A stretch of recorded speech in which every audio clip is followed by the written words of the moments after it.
नमस्कार साथियों, 107.8 FM radio जयघोष पर मैं समरीन आप सबका स्वागत करती हूँ कार्यक्रम शैक्षिक समागम में, जहां आज हम बात करने वाले हैं बच्चों की जिंदगी में कुछ ऐसे सब्जेक्ट्स और ऐसे मसाइल की जो उन्हें फेस करने पड़ते हैं और वो उनके कॉन्फिडेंस को काफी हद तक कम भी कर देते हैं। जी हाँ, बात कर रहे हैं हम हैंडराइटिंग की कि हैंडराइटिंग क्यों खराब होती है और कैसे हम इसे बेहतर कर सकते हैं, और साथ ही साथ मैथ्स के बारे में। जी हाँ, जिसका डर और खौफ हम बहुत लंबे अरसे तक अपने साथ कैरी करते हैं। तो आज इस मैथ्स की प्रॉब्लम को सॉल्व करने के लिए और आपकी हैंडराइटिंग को इम्प्रूव करने के लिए हमारे साथ स्टूडियो में मौजूद हैं दीपाली वासवानी जी, जो हैंडराइटिंग एक्सपर्ट हैं, साथ ही साथ वैदिक मैथ्स और एबेकस की भी टीचर हैं। बहुत बहुत स्वागत है आपका। Thank you. दीपाली, आज के वक्त में जब बच्चे बहुत ज़्यादा टाइम नहीं दे पाते हैं अपनी हैंडराइटिंग को बेहतर बनाने के लिए, या फिर बहुत प्रैक्टिस करने के बाद भी कभी कभी ऐसा होता है कि हैंडराइटिंग उतनी खूबसूरत नहीं हो पाती। एक क्लास में 40 बच्चे हैं, 40 में 20 की अच्छी है और 20 की नहीं अच्छी है। इसकी वजह क्या है? देखिए, हैंडराइटिंग खराब होने का कारण मेन जो है बच्चों में तेज तेज लिखना और जो बेसिक स्ट्रोक्स हैं उसके बारे में ना नॉलेज नहीं है। किस लेटर का ज्वाइनिंग कैसे होगा, कहाँ पे कितनी स्पेस देनी है, अलाइनमेंट कैसी होगी, इसके बारे में बच्चों के पास कोई भी गाइडेंस नहीं है, डिटेल नॉलेज भी नहीं है। और कई बार ऐसा होता है कि बच्चे बहुत तेज लिखते हैं, फास्टली लिखते हैं, उनको क्लास वर्क अपना कंप्लीट करना रहता है और ये भी एक कारण हो सकता है। और कोविड के बाद से देखा गया है कि बच्चों का हैंडराइटिंग में, लिखने में इंटरेस्ट बहुत कम हो गया है। 2 years उनकी ऑनलाइन क्लासेस चली जी, और उसमें उनको आदत एक पड़ गई कि हमें टेक्स्ट ही करना है। तो लिखने की एक एबिलिटी, लिखने की एक क्षमता वो खत्म होती जा रही है। और एक बहुत बड़ा कारण जो आज देखा जा रहा है, जो बच्चे अब एडमिशन ले रहे हैं, तो कई बच्चों ने स्टार्ट ही अपना ऑनलाइन स्टडी से किया। ये सबसे बड़ी बात है। हाँ। जैसे कई बच्चों ने अपना नर्सरी या प्रेप स्टार्ट ही ऑनलाइन से किया, तो उनको तो लिखना ही नहीं आता। तो ये एक बहुत बड़ा चैलेंज आजकल एक टीचर्स फेस कर रही हैं कि बच्चों में उनको लिखने की किस तरह से उनमें हैबिट्स एंड स्किल्स डेवलप करें। तो वो आजकल टीचर्स भी इस बात को बहुत फेस कर रही हैं। लेकिन हाँ, हैंडराइटिंग इम्प्रूव हो सकती है just in 5 to 6 days। Oh great, yes. Deepali, हमने ये बात करी प्रॉब्लम्स की जो बच्चे फेस कर रहे हैं। अब हम सोल्यूशन की तरफ बढ़ें तो वो क्या 4 स्ट्रोक्स हैं जिनका आप जिक्र कर रही थी कि उससे आपकी राइटिंग जो है वो बेहतर हो सकती है? ये 4 स्ट्रोक्स हैं जो अगर सही ढंग से अगर उनको यूज किया जाए जी, जैसे ओ बनाना है, ओ की शेप बनाने के लिए जो स्ट्रोक है, और जो एल की शेप है, एल को बनाने की स्ट्रोक है, वो both are different. Okay. M बनाना है तो उसका स्ट्रोक बिल्कुल अलग है। और देखिए, कई बच्चे हैं उनको यही नहीं पता है कि Heights of letters totally different है।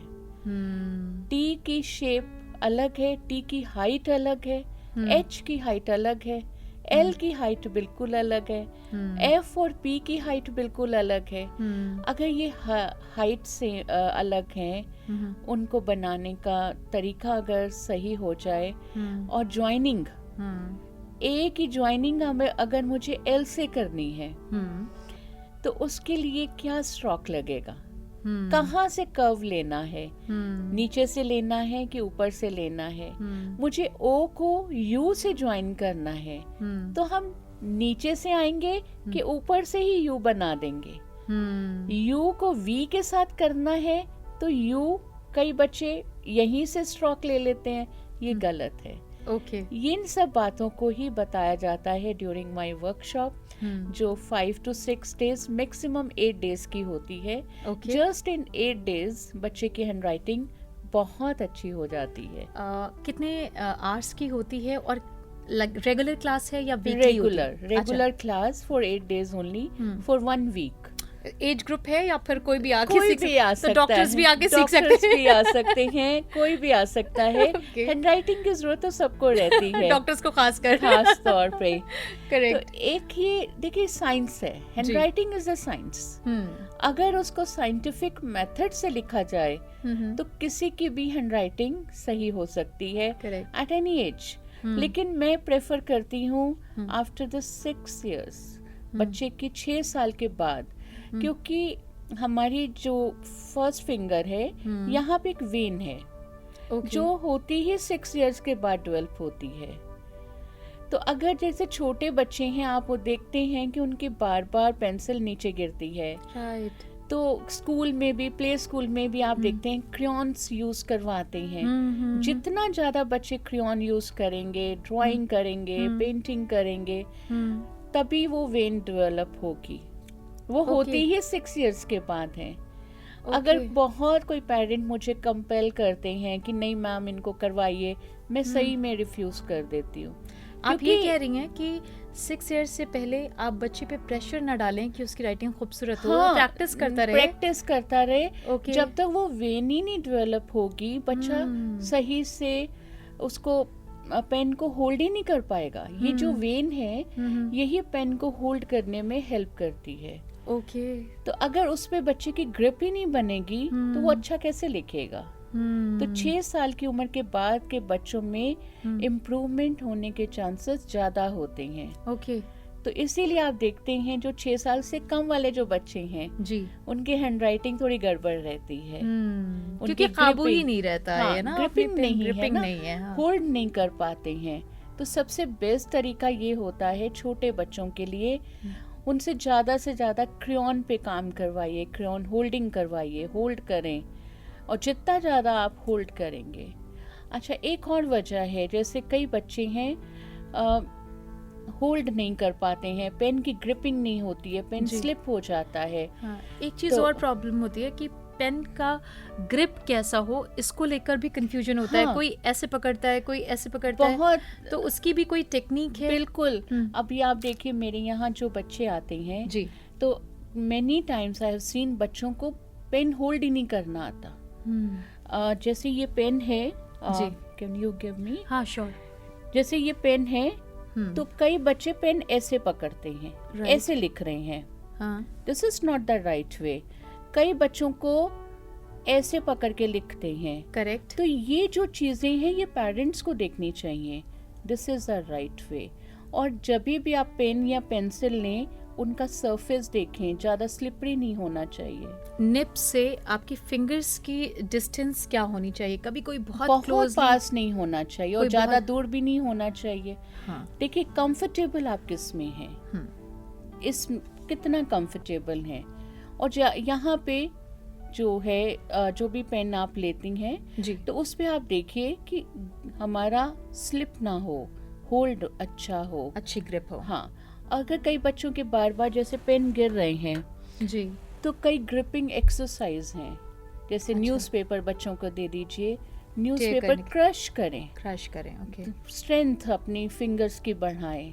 तो जितना ज्यादा उनकी फिंगर्स में स्ट्रेंथ होगी उतनी अच्छी ग्रिपिंग होगी। बच्चे लिखते लिखते थक जाते हैं, आजकल थोड़ा सा लिखेंगे थक गए, ऐसे ऐसे करना शुरू हो जाते हैं। इट्स मीन उनके हाथों में ताकत ही नहीं है। ओके। क्योंकि लिखते समय हमारे हैंड मूवमेंट्स एक ही पोजीशन में हैं। करेक्ट। तो उस पोजीशन में रखने से बच्चों के हाथों में दर्द शुरू हो जाता है।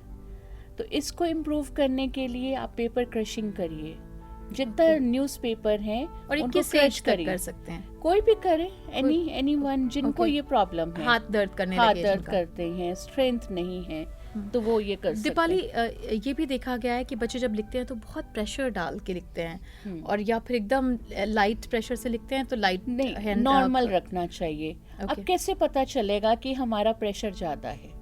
अगर तो लिखते समय बच्चे के नेल का कलर वाइट होना शुरू हो गया है, that means pressure ज्यादा है pressure. Okay. It should be normal, बिल्कुल लाइट पिंक, जैसे नॉर्मल आपका नेल का कलर है आपका वैसे ही रहे, तब समझिए कि आप बिल्कुल नॉर्मल लिख रहे हैं। अगर लूज है तो उनकी हैंडराइटिंग ट्रम्बलिंग होगी, शिवरिंग हैंडराइटिंग होगी और बार बार उनका पेंसिल नीचे गिरता होगा, तो इट्स मीन आपकी होल्डिंग अच्छी नहीं है। तो आप दोनों नॉर्मल होना चाहिए, ना ज़्यादा टाइट ना ज़्यादा लूज।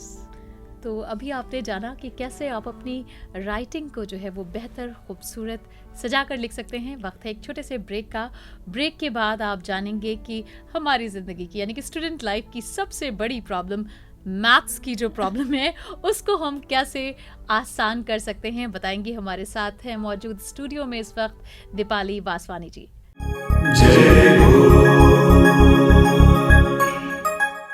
ब्रेक के बाद आप सबका स्वागत है हमारे कार्यक्रम शैक्षिक समागम में। आपके साथ है आपकी दोस्त समरीन और हमारे साथ स्टूडियो में मौजूद हैं इस वक्त दीपाली वासवानी, जो कि एक हैंडराइटिंग एक्सपर्ट हैं, साथ ही साथ वैदिक मैथ्स और एबेकस की आप टीचर भी हैं। हम बात करें अगर वैदिक मैथ्स की, तो ये क्या है और ये क्या टेक्निक है जो मैथ्स की जो प्रॉब्लम है, जो हुआ है मैथ्स जैसे सब्जेक्ट, उसको आसान करती है? देखिए, वैदिक मैथ्स वेदों से लिया हुआ है। अच्छा। 16 सूत्र हैं, 16 सूत्र हैं जी। सूत्र मीन्स मेथड्स। अगर हम उन मेथड्स को अच्छे से स्टडी कर लें तो हमारा जो स्कूल मैथ्स है वो बहुत सिंप्लीफाई हो जाएगा। अच्छा। जो कैलकुलेशन के लिए we need a copy pen, तो वो हमें जरूरत ही नहीं पड़ेगी। क्या बात कर रही हैं? हर कैलकुलेशन हम मेंटली कर सकते हैं। बड़ी सी Without बड़ी pen and copy? बिल्कुल। Okay. बड़ी सी बड़ी डिजिट्स हैं जिसका आंसर करोड़्स में आता है, लैक्स में आता है, वही बच्चा मेंटली उसको कैलकुलेट कर सकता है। क्या बात है। जैसे कोई डिजिट है, मल्टीप्लाई बाय 125, मल्टीप्लाई बाय 25, या जिसके लिए हमें we need a copy pen, या डिवीजन है जी, we need a copy pen. लेकिन नहीं, इस वैदिक मैथ्स के इन सूत्रों को अच्छे से आप पढ़ लें, स्टडी करें, प्रैक्टिस करें। Practice is the life of abacus and वैदिक मैथ्स। अगर ये दोनों चीजें हैं तो फिर तो आपके लिए मैथ्स इतना सिंपल है। कैसे? मैं 10th तक मैंने मैथ्स किया है, and I was the average student. और मेरे लिए तो ये बहुत बड़ा चैलेंज था कि आफ्टर लॉन्ग इयर्स, और मैं ह्यूमैनिटी ग्रुप से हूँ। अच्छा। और मेरा सब्जेक्ट है हिस्ट्री। और एक history teacher, I was a lecturer in a college, तो एक हिस्ट्री टीचर का वैदिक मैथ्स टीचर बनना तो एक चैलेंज है। अगर मैं कर सकती हूँ तो बच्चे तो आजकल वैसे ही कर ही रहे हैं। वो आजकल स्कूल मैथ्स में प्रेजेंट हैं, प्रेजेंटली डील कर रहे हैं, तो उनके लिए तो बहुत इजी है। वो तो बहुत सिंपली वे से इसको, तो ये सिलेबस जो कोर्स होता है स्कूल का, उस पे भी बहुत हेल्प करता है, राइट? बिल्कुल बिल्कुल। हमारी अगर कैलकुलेशन फास्ट है तो हमारी कॉन्सेप्ट्स बहुत क्लियर हो जाएंगे, जल्दी क्लियर हो जाएंगी। कंपैरेटिव, बिल्कुल, कॉन्सेप्चुअल नॉलेज हमें जल्दी मिल जाएगी। तो जैसे नॉन वैदिक मैथ्स स्टूडेंट है जी, तो वो कैलकुलेशन में ही लॉस्ट हो जाता है। राइट। प्लस ही गलत है, माइनस ही गलत है, डिवीजन गलत है, मल्टीप्लाई गलत है, तो फिर वो मेन कॉन्सेप्ट पे कैसे आएगा? करेक्ट। अगर हम अपनी बेसिक कैलकुलेशन सही कर लें जी, तो फिर हमारी कॉन्सेप्चुअल नॉलेज भी जल्दी इंक्रीज होगी। और अगर कोई सम है, नॉन वैदिक मैथ्स या नॉन अबैकस स्टूडेंट उसको करने में 3-4 मिनट्स लेता है, तो अबैकस और वैदिक मैथ्स वाला बच्चा वही सम 3 to 5 सेकंड्स में कर लेगा। क्या बात कर रही हैं? Yes, it's true. अच्छा, ये इतना फैसिनेटिंग है कि मैं इससे एज बार हटाना चाहती हूँ, यानी कि आपका जो स्टेटस है स्टूडेंट का वो हटा दे, क्योंकि मैथ्स हमारी जनरेशन की भी प्रॉब्लम है। देखिए, तो हम लोग अगर सीखना चाहें तो ये कितना मुश्किल है हमारे लिए? नहीं, बिल्कुल मुश्किल नहीं है। अच्छा, आप कर सकती हैं, बड़े आराम से कर सकती हैं। ओके। बाकी ये है कि देखिए, जो स्टूडेंट्स हैं उनके पास तो और भी बहुत से सब्जेक्ट हैं, वो भी करना है, स्कूल स्टडीज है। लेकिन अगर कोई बिजनेस में जरूरत होती है मैथ्स की, बहुत लोग हैं, हर चीज में ही मैथ्स है। जैसे कई टीचर्स मेरे पास आते हैं ट्रेनिंग के लिए। अच्छा। वो अपना मैथ्स अच्छा करना चाहते हैं कि बच्चों के आंसर से पहले उनका आंसर रेडी हो। तो कई टीचर्स भी मेरे से ट्रेनिंग लेते हैं। ओके तो अपने दीपाली, मैं ये भी जानना चाहूंगी कि वैदिक मैथ्स के बारे में हमने जाना कि ये वेदों से है, अबेकस क्या है? अबेकस 2 तरह के हैं, जापानीज एंड चाइनीज। लेकिन ये क्या टेक्निक है? जिसमें we need a tool, okay, एक हेल्पिंग टूल है जिससे हम कैलकुलेशन करते हैं। अच्छा, इन अर्ली स्टेजेस हम टूल की हेल्प से सारी काउंटिंग करते हैं, कैलकुलेशन होती है, प्लस माइनस डिवीजन मल्टीप्लाई। फिर जब वो टूल बच्चे के माइंड में वो बीट्स होते हैं, हर बीट का एक नंबर है जी। वो जब बीट उनके माइंड में, टूल माइंड में सेट हो गया तो वो मेंटली प्लस माइनस करते चले जाएंगे। ओके, तो ये एक जापानीज और चाइनीज वे ऑफ कैलकुलेशन है, मेथड है। इंडिया में इस समय अगर लखनऊ की बात करें तो जापानीज अबैकस ज़्यादा पॉपुलर है रादर चाइनीज के। चाइनीज थोड़ा सा टफ है, और जापानीज ज़्यादा इजी है। ओके, वैदिक मैथ्स और अबेकस में क्या आप प्रेफर करती हैं? क्या ज़्यादा आसान है आपके लिए समझना बीइंग स्टूडेंट? देखिए, वैदिक मैथ्स क्लास 6 ऑनवर्ड्स, ओके, उससे पहले शुरू करते हैं। करते हैं, क्योंकि उसमें कॉम्प्लिकेटेड होते हैं सम्स। अच्छा, तो वो छोटे बच्चे तो बिल्कुल नहीं कर पाएंगे। राइट। तो 6 साल से जो अबैकस के लिए कम से कम एज 5 इयर्स होनी चाहिए। ओके, तो 5 इयर्स से 12 इयर्स तक, 5 to 12 इयर्स आपकी ज्वाइनिंग एज होनी चाहिए कि इस बीच में हूँ आप। हाँ, कर सकते हैं अबैकस।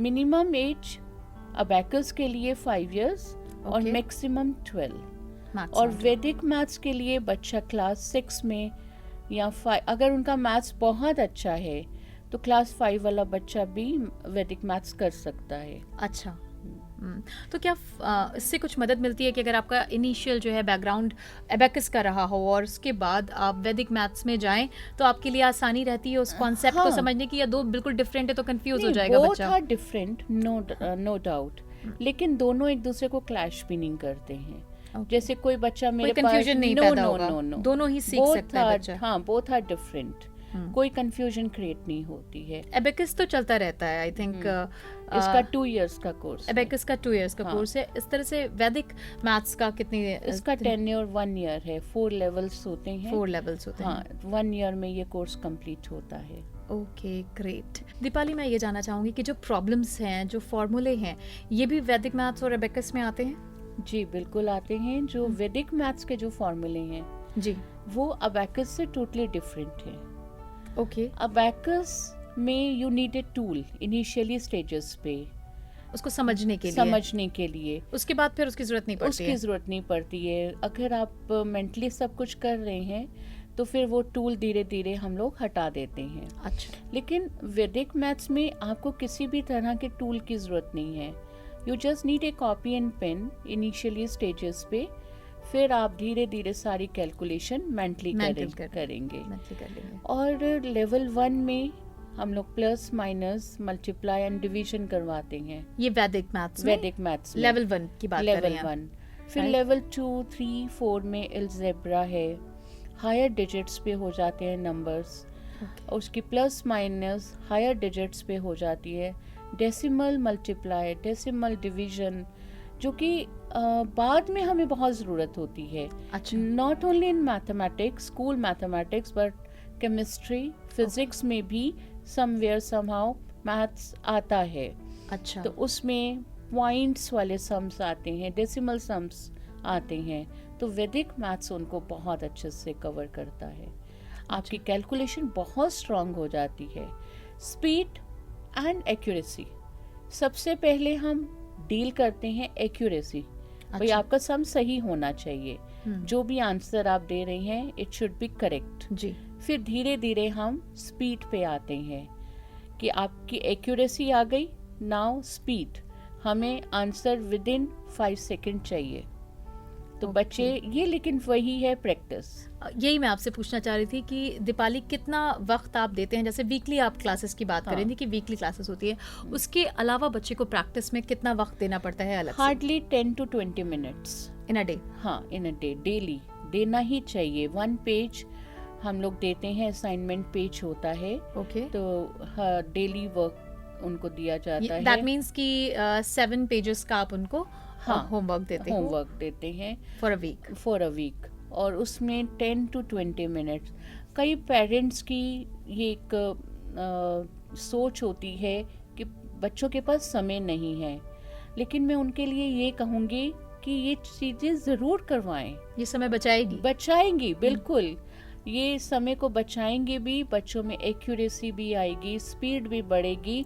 और उनका जो स्कूल मैथ्स है, ज़्यादातर क्या होता है, बच्चे जैसे एग्जाम्स हैं जी, पेपर छूट जाता है। कारण क्या है? टाइम लिमिट भी है, वो कैलकुलेशन में ही फंसे हुए हैं। प्लस माइनस ही करी जा रही हैं, कॉन्सेप्ट क्लियर भी है। तो भी वो कैलकुलेशंस इधर से उधर रफ शीट्स भरते जा रहे हैं।